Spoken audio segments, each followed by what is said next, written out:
Yo les bros, bienvenue sur Spatule Bro, je suis le chef et aujourd'hui nous allons parler du chapitre 1069 de One Piece. Un chapitre où il se passe à la fois pas grand chose et en même temps on a quelques petites révélations, quelques pistes de réflexion intéressantes qui me font lever les sourcils. Oui, mais avant, petit instant patient bien sûr. Oui. C'est bientôt Noël. La neige, les sapins, les repas en famille, les chants de Noël en attendant gentiment que Papa Noël dépose les cadeaux au pied du sapin. Oh oh oh oh oh! C'est le chef Noël, bande de petits bâtards! T'en as marre de recevoir ton coffret Scorpio annuel qui pue la défaite? Eh ben t'inquiète pas, nous on te ramène une liste de cadeaux bien stylés que tu vas pouvoir mettre dans ta besace et dans celle de tes potes et de ta famille! Ouais! Arena tome 1 et 2, tu veux ta dose de badacité, de baston et de punchline? Ce webtoon est fait pour toi. L'intégralité de la saison 1 réunie en 2 tomes dessinés par Clarity aux éditions Vega Dupuis. Petit résumé, imagine Light Yagami, au lieu d'écrire des noms dans son carnet comme une zoulette, et ben à la place il est obligé de se friter avec des aliens de 15 mètres qui butent à coups de tournevis. Trop bien! Ensuite, tu veux animer ton réveillon autrement qu'en rigolant aux blagues de tonton beauf et un peu raciste? Eh bien fais plutôt une partie de la boîte à quiz manga du chef Otaku. Près de 600 questions et défis pour tester tes connaissances en manga, animé et culture geek. Des grands moments de poilade garantis. Et quel est le plus long manga du monde? Ma bite!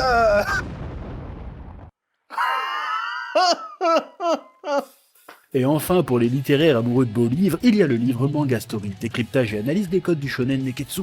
Les thèmes, la mythologie, les archétypes, les concepts. On y parle bien sûr de Dragon Ball, One Piece, Naruto, Bleach, Hunter, Hunter, My Hero Academia et bien d'autres. Le livre contient également des illustrations et des analyses de planches masterclass. Théma, cette mise en page soignax. Oh mon dieu, je comprends tout! Je deviens plus intelligent sur les mangas grâce à la sagesse ancestrale du chef! Tous ces présents fantastiquement, génialement énormes sont disponibles en librairie ou via les liens dans la description. Mais ce n'est pas fini, non! Pour les fêtes, on lance un giga concours Instagram pour gagner le méga pack de la passion, qui comprend les 2 tomes d'Arena, le livre Manga Story, la boîte à quiz, ainsi qu'une putain de figurine qui pète la classe à Dallas. Pour participer, c'est très simple, il suffit de nous follow sur Instagram, de liker et commenter le post. On vous souhaite à tous de très bonnes fêtes de fin d'année et que la passion vous guide. Ouais. Tu es John Lennon. Tu es John Lennon.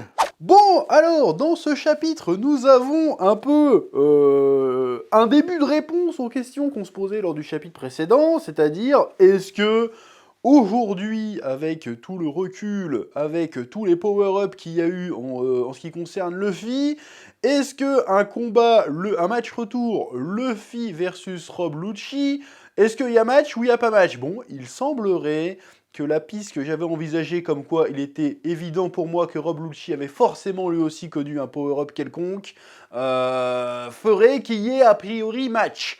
Même si le match en question pour l'instant est très évasif, on n'est pas vraiment rentré dans le dur du combat. On a vu 2-3 échanges de coups, mais c'est tout. Maintenant la question que je me pose c'est pourquoi Luffy passe en Gear 5 direct? C'est bizarre, ça je comprends pas pourquoi. Après peut-être parce que acquis de l'observation, j'en sais rien, mais pourquoi il passe direct dans sa forme la plus forte alors qu'a priori il affronte un mec qu'il a déjà vaincu par le passé, ou justement il dit oh il doit être balèze donc je sors tout de suite ce que j'ai. C'est très bizarre, c'est pas très, de ce que j'ai compris du personnage de Luffy, c'est pas très Luffy-esque de faire ça. Voir son Gear fort, il le sortait pas direct le premier coup quand il affronte un nouvel adversaire, toi. Il en garde sous le coude normalement. C'est un peu chelou. Mais bon, pourquoi pas. Donc du coup là, il se balance direct en mode Nika. Est-ce que ça veut dire qu'il n'utilisera plus jamais les autres formes? Est-ce que maintenant c'est sa nouvelle forme de base? Tu sais, c'est un peu comme dans Goku dans Dragon Ball, à partir du moment où il a eu le Super Saiyan, et on le voyait plus utiliser le Kaioken. Est-ce qu'on est dans un délire comme ça? Je ne sais pas. Je pose la question. Bon, et il y a la deuxième question, c'est ok, Rob Lucci a aussi éveillé son fruit du démon, mais en quoi consiste son éveil à lui? La question reste entière. Parce qu'apparemment, il y a vite fait Vegapunk, il fait oh quelle célérité, genre il va vite, mais c'est tout. C'est-à-dire qu'il allait déjà vite avant. Donc là, il va plus vite. On ne sait pas en quoi. On voit sa forme avec le petit nuage divin autour de sa gueule, un peu comme Luffy. Donc c'est sûrement le dieu léopard ou j'en sais rien, ou le dieu guépard, un truc comme ça. Mais en quoi ça consiste? Pour l'instant, l'énigme reste entière et on ne sait pas qui est plus fort que qui. Mais ça risque de poser problème parce que pour l'instant, on voit que Luffy n'est pas sérieux. De toute façon, de par sa forme, il se bat pas vraiment sérieusement. Même si quand il a fini Kaido, il s'est mis en mode sérieux et du coup là il était vraiment dangereux. Peut-être que là, il jauge un petit peu, puis après il va se mettre en mode sérieux, il va le one-shot. J'en sais rien, on verra bien. Ou alors, Rob Lucci va sortir un truc de derrière les fagots pour le baiser. En tout cas, je vois pas Rob Lucci, à la loyale, faire le poids. Parce que ce serait pas logique. Ce serait pas logique. Tu te dis, bah, si Rob Lucci est capable de faire ça, pourquoi ils l'ont pas envoyé à Wano direct, en fait? Pourquoi toutes ces simagrées? Pourquoi toutes ces circonvolutions alors que vous pouvez niquer tout le monde? Que si Rob Lucci arrive à mettre en difficulté Luffy, ça veut dire qu'il a le niveau pour se taper contre un Kaido ou un Big Mom. Donc pourquoi il se fout pas sur la gueule en fait? C'est très bizarre. Bon après il y en a qui vont me dire oui mais on voit bien dans le chapitre il est pas censé se battre contre Luffy parce que Luffy c'est un empereur et du coup ça peut créer un conflit généralisé, nanana. D'accord mais conflit généralisé de quoi? Si à partir du moment où il arrive et il bat Luffy, il y aura pas de conflit généralisé. Là, tu coupes la tête, le reste suit normalement. C'est ce qui s'est passé avec quand Luffy s'est battu contre Kaido. Il a battu Kaido, les autres, bon, c'est bon, on a perdu. Donc on voit pas pourquoi ça serait différent là en fait. Donc il va falloir expliquer. Parce que pour l'instant, je trouve ce début d'Egghead assez opaque. Je vois pas où on veut aller en fait avec tout ça. Et c'est assez confus en fait. Bon, on sent bien que ça va amener quelque chose. Mais pour l'instant, c'est assez confus. On apprend aussi qu'apparemment, vu que Luffy maintenant a changé de statut, il y a des conséquences. C'est-à-dire qu'il se retrouve sur une île du gouvernement, il va falloir emmener du renfort. La menace des chapeaux de paille est prise très au sérieux. C'est-à-dire que là, le CP0, on lui dit hey, attendez, on vous envoie 2-3 amiraux là, enfin en tout cas au moins un, sur l'île avec une armada, parce que là, ça risque de partir en couille. Il y a un déséquilibre des forces. Il faut qu'on ramène. Donc là, il y a un autre amiral qui va se pointer sur l'île, Kizaru, je crois, c'est le mec qui fait des lasers, je crois, qui a priori va se pointer. Donc a priori, ça va ruer dans les brancards. Donc déjà, ça risque d'être intéressant. Oui. Ensuite, on a Vegapunk qui pète un câble quand il voit la forme de Luffy. Il fait qu'est-ce que c'est que cette forme? Et Nami a fait c'est le fruit du gum-gum. Il fait non mais le fruit du gum-gum ça n'existe pas. Hein. Il n'est pas répertorié dans l'encyclopédie des fruits du démon. Non, mais en fait, il ressemble à la représentation du dieu Nika du soleil, je sais pas quoi là. Bon, c'est ce que tout le monde disait depuis un an à peu près par rapport à l'éveil de Luffy, que Joy Boy et Nika c'était plus ou moins la même chose. Ce qui semble le confirmer une fois de plus ici.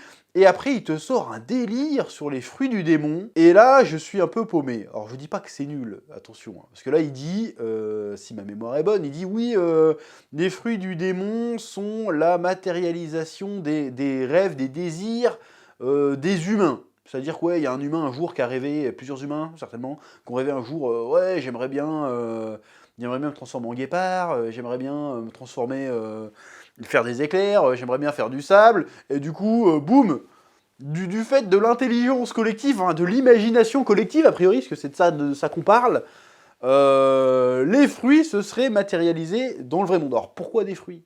Je pose la question, pourquoi des fruits du coup? Ça aurait pu être autre chose, ça aurait pu être des cailloux, ça aurait pu être des animaux, non, des fruits. Pourquoi? Bon, apparemment c'est des fruits, et que du coup, comme les fruits, et c'est là que je trouve que ça devient confus, comme les fruits sont a priori des choses contre nature, ils sont maudits par la mer qui les rejette, parce qu'ils ne sont pas censés exister. Mais j'ai envie de te dire, c'est quoi ce délire en fait? Là je comprends plus. Alors pour le côté mythe, pour le côté ésotérique de la chose, ça fonctionne. Le problème, c'est que c'est une théorie qui est balancée par a priori le Einstein de ce monde, donc le mec le plus rationnel du monde. Et il te sort, ouais, mais en fait, il dit que c'est une théorie, parce que Vegapunk est un YouTuber One Piece, en fait. Il est pas sûr, il fait c'est sa théorie personnelle, parce qu'apparemment il a pas réussi à l'expliquer, il fait, non mais je pense que c'est la matérialisation des souhaits des gens. Vornica, il réapparaît tout le temps parce que les gens veulent le voir revenir. Les gens veulent le voir revenir alors qu'il a été effacé de l'histoire et qu'a priori tout le monde l'a oublié. Mais apparemment, pardon, hein, apparemment, bon, les gens veulent le voir revenir même s'ils savent pas qu'il existe. Pourquoi pas, admettons. Et du coup, cette volonté fait que les fruits du démon existent. Mais ils peuvent pas aller dans l'eau parce que la mer, qui apparemment maintenant la mer est une entité, ce n'est plus un étendu d'eau, c'est une entité. La mer a dit non, c'est contre nature, donc vous allez pas dans l'eau. Mais il se passe quoi si un mec il a rêvé d'avoir le fruit du dauphin, par exemple? Il peut pas nager alors que c'est un dauphin? Ça devient débile là, non ou pas? Ou c'est moi qui réfléchis trop? Je sais pas. Je crois que ça devient débile en fait. Bon, là c'est parce que je chipote, mais admettons que ça soit ça, que c'est qu'une théorie, hein, c'est peut-être pas la vraie explication des fruits du démon, et je pense qu'il faudrait pas, en réalité, qu'il y ait une explication aux fruits du démon, en fait. Il faudrait que ce soit justement ce côté... Il faut garder cette part de mystère, de mysticisme, d'ésotérisme dans l'univers de One Piece, que si tu te mets à tout expliquer, c'est plus pareil, quoi, c'est plus autant intéressant. Tu vois ce que je veux dire? Faut garder cette part de mystère. Mais il a une phrase intéressante, à un moment donné, Vegapunk, par rapport à ça. Il dit être un détenteur de pouvoir, je lis parce que je suis sur Manga Plus, c'est vivre dans l'une des multiples dimensions que l'esprit humain a imaginées. Telle est ma théorie, il n'est même plus nécessaire de se poser la question du divin. Et c'est là que ça devient intéressant. C'est-à-dire qu'en fait, le gars, finalement, c'est ce que ultimement tous les scientifiques se posent la question du divin, c'est que finalement, il n'y a même pas besoin de se dire il y a peut-être un Dieu créateur, quelque part, qui régit tout ça, c'est que finalement, la réalité n'est que le fruit de l'imagination de l'esprit humain, finalement. Donc là, ça te pose une question philosophique, métaphysique, ultra galère à aborder comme ça, à chaud. Mais je trouve l'idée intéressante, parce que c'est quand même un mec érudit qui te sort ça et te dit, bah finalement on s'en fout de la question du divin, parce que finalement, si ma théorie est bonne, ce que l'on imagine, ce que l'on souhaite suffisamment fort, peut se matérialiser dans la réalité, et finalement, le monde n'est que le reflet de ce qu'on veut lui... Tu vois ce que je veux dire? Le monde n'est que ce qu'on veut bien qu'il soit. J'ai galéré là sur celle-là ou pas?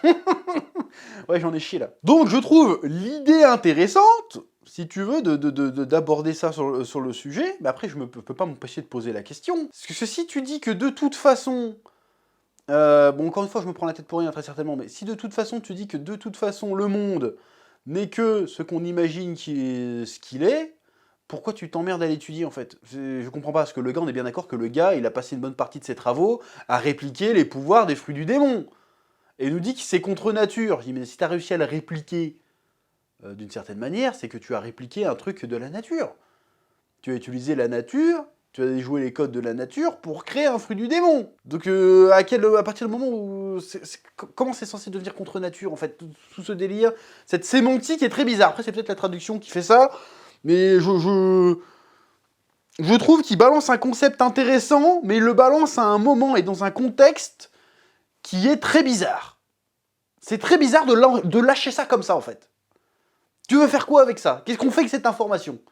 Parce que toi, bâtard, t'as passé ta vie à répliquer les pouvoirs du fruit du démon, et tout d'un coup, tu nous dis, non mais c'est l'imagination qui fait ça. Tu peux répliquer l'imagination? Je comprends pas. Je comprends pas, en fait, où il veut en venir. Et ça a été un peu ça, le maître mot de cette review. Je comprends pas. C'est où il veut aller avec ça? Et j'ai l'impression que le Vegapunk, c'est le personnage qui est là, qui sait tout, donc il va juste apporter les réponses. Ils ont Wikipédia sur le bateau, parce que c'est ça il va rejoindre l'équipage, très certainement. Ils ont Wikipédia sur le bateau, et chaque fois qu'ils vont croiser un truc, le gars, il va t'expliquer, en fait. Et si c'est ça, si c'est comme ça qu'on va connaître les mystères de One Piece, je trouve ça un peu, pour le coup, feignant. Je préférais le délire des poneglyphes, et ils sont traduits, et on découvre le truc. Là, si c'est juste un personnage qui est là pour faire Wikipédia... je trouve ça un peu naze. Ouais, le mot est lâché, voilà, j'aime pas l'idée. Oui, bref, en fait, depuis le début de ce nouvel arc, j'ai l'impression qu'Oda, il balance 36 000 idées à la seconde, et que je vois pas en quoi elles font sens les unes avec les autres, je vois pas où est-ce qu'il veut aller avec ce personnage de Vegapunk, je vois pas où est-ce qu'il veut en venir avec cet arc. Ok, il y a le délire du siècle oublié qui veut révéler, mais ça, pour l'instant, ça nous a rien appris de plus, pour l'instant, sur cette histoire de siècle oublié. À part que, ouais, il y avait un géant qui a attaqué Marie-Joie, mais il est tombé en panne, ouais, super. Mais à partir, le principe général de ce délire de siècle oublié, on le connaissait déjà. Et on sait déjà que le gouvernement a peur que cette histoire s'ébruite, que cette vérité sur ce siècle oublié se propage. Donc, pour l'instant, on ne nous a rien apporté de plus là-dessus, et par-dessus, tu nous balances plein de concepts bizarres. Oui, l'énergie infinie, oui, je veux une mémoire collective pour tout le monde, oui, les fruits du démon, ça vient du fruit de l'imagination des gens, mais ils sont maudits par la mer. C'est quoi, là, en fait? Ça devient bordélique, je trouve. Bon, Ensuite, le reste, évidemment, c'est l'attaque du CP0 et comment les Mugiwara, je sais plus comment dire en japonais, les chapeaux de paille et Vegapunk vont contrer cette menace. Bon, il y a un début de bagarre, il y a le Sentomaru qui se pointe et qui du coup trahit la marine et se fait one-shot par, a priori, par Rob Lucci et les Séraphins qui essayent de bousiller le CP0 parce qu'il y a une histoire de puce de commandement et que le Lucci arrive et non mais si on bute Sentomaru du coup, et ben du coup on brise la chaîne de commandement, du coup ils sont obligés de nous écouter nous et du coup on va pouvoir les rebalancer contre les contre les chapeaux de paille. Bon, ok, d'accord, mais il y a certainement un moment donné, Vegapunk, il a dû prévoir une contre-mesure. Je veux dire, le gars, c'est le mec le plus intelligent sur Terre. Il sait que le CP0 arrive et apparemment, il savait qu'ils arrivaient pour sa gueule. Il a certainement pris une contre-mesure, le gars, c'est pas possible. Sa contre-mesure, ça peut pas juste être non, mais Luffy va venir, donc du coup, je vais rejoindre son bateau. Ça peut pas être ça. Il a forcément, c'est ses propres créations. Il a forcément prévu un truc pour. En fait, c'est moi qui ai le contrôle depuis le début. Vas-y, exécuter l'ordre 66, tu vois. Donc on verra bien dans les prochains épisodes qui s'annoncent tout aussi riches en idées, en bagarre. Mais pour l'instant, c'est intéressant. Hein. C'est parce que je dis pas que c'est pas intéressant. C'est intéressant, mais c'est opaque. Franchement, je sais pas comment il y en a qui font pour faire des vidéos de 45 minutes en t'expliquant tout. Parce que en vrai, de quoi cet arc veut vraiment nous parler? Pour l'instant, j'en ai aucune putain d'idée. Hein. J'ai l'impression qu'il veut me parler de trop de trucs en même temps et que ça part dans tous les sens. Alors peut-être que je me trompe, peut-être que tout ça va faire comme ça, il va converger vers un sens global, mais pour l'instant, pour moi, ça part un peu dans tous les sens, ça part en cacahuète. Il nous sort des informations comme ça, en fait oui ça c'est ça, en fait oui ça c'est ça, ta gueule, vous voulez quoi là? C'est très très chelou cette histoire. Pour le moment, donc je suis un peu perdu là, avec cet arc de Egghead. Il y en a qui ont commenté non mais laisse tomber One Piece, tu comprends rien, c'est pas pour toi. Mais si, c'est pour moi, mais le problème, c'est pas que je comprends rien, c'est pas que je suis débile, c'est que je suis désolé, de mon point de vue, quand j'analyse le qu'est-ce que ça raconte, pour l'instant, je ne sais pas ce qu'il veut nous raconter là. Il y a du lore, il y a de la mythologie, d'accord, mais le but derrière tout ça, l'objectif, le récit, c'est quoi en fait? De quoi il veut parler? J'ai cru qu'il voulait nous parler de transhumanisme à un moment donné. Bon, apparemment, c'est pas le délire. Bon, c'est quoi alors, du coup? Si c'est pas ça. Si on a un mec qui fabrique des robots, qui imagine le futur, de quoi tu me parles, du coup? Parce qu'apparemment, c'est pas le délire. Et juste après, il te sort, non, mais l'imagination des gens fait naître les fruits du démon. Ta gueule, en fait, de quoi tu parles? Faut garder une cohérence. Je vois pas comment tu peux faire coexister les deux idées, en fait. Bref. On en apprendra plus, je l'espère. En plus, il y a Kuma qui est censé se pointer à un moment donné. Qu'est-ce qu'il va faire? On sait pas encore. Bref, ça se trouve même le prochain chapitre, on va repartir sur Barbe Noire et Hello qui se foutent sur la gueule. On verra bien. Mais pour l'instant, je trouve tout ça hyper brouillon. Voilà, je le dis. Pour l'instant, c'est brouillon. Déjà, Wano, la fin de Wano, c'est difficile à suivre. Là, il y a 36 000 points de vue. On sait pas de quoi tu veux parler. Ça commence à être un peu poussif. On sent la fin, on sent une fatigue. D'ailleurs, si les parutions des chapitres passent en une semaine sur deux plutôt que 3 semaines d'affilée et une semaine de pause, là, il me semble que jusqu'au mois de février, ça va être comme ça. C'est-à-dire que là, la semaine prochaine, il n'y a pas de chapitre, si j'ai bien compris, et après, ça va être une semaine sur deux. Je pense que c'est pas pour rien. Alors après, il y a plein d'éléments qui nous échappent, qu'on n'aura pas d'explication, mais je pense qu'il y a une certaine fatigue. Je commence à le ressentir dans l'écriture, dans le dessin. Je sens qu'il y a une fatigue. Qu'il y a trop de trucs à dire. C'est que le gars s'est filé une deadline et il s'est rendu compte que merde, j'ai quand même passé 50 tomes à raconter autre chose qui n'a rien à voir avec le One Piece là. Va peut-être falloir se recentrer et en fait pour que la fin ait du sens, faut que je balance 36 000 notions que j'ai oublié de faire avant. C'est le sentiment que j'ai. Je dis pas que c'est vrai, je dis pas que c'est ça, mais je dis j'ai l'impression qu'on est là-dessus. J'ai l'impression qu'on est en mode putain il faut se grouiller, il faut tout mettre. Et que la manière de le mettre ne fait pas forcément sens. Si tu vois ce que je veux dire. Donc je suis très sceptique pour le moment sur ce nouvel arc, en tout cas sur ce chapitre. Peut-être que le chapitre prochain je vais arriver en fait, ah j'ai tout compris masterclass, je l'espère, on verra, l'avenir nous le dira. Bref, c'est à peu près tout. Je me rends bien compte que cette review est un petit peu confuse, mais aussi confuse que le chapitre, je suis désolé, et que cet arc jusqu'à maintenant. Bref, Comme d'habitude, je te laisse le temps de mettre un petit pouce bleu, un petit commentaire référencement ou m'expliquer des trucs auxquels je suis passé à côté, c'est fort possible. Hein. Mais pour l'instant, la ligne directrice, je la comprends pas. Encore une fois, l'idée générale, je la comprends pas. Donc peut-être que vous l'avez comprise. Expliquez-la moi en commentaire, vous êtes les bienvenus. Référencement, abonnement si c'est pas déjà fait. Et je vous dis à très vite sur Spatule Bro et que la passion vous guide. Oui.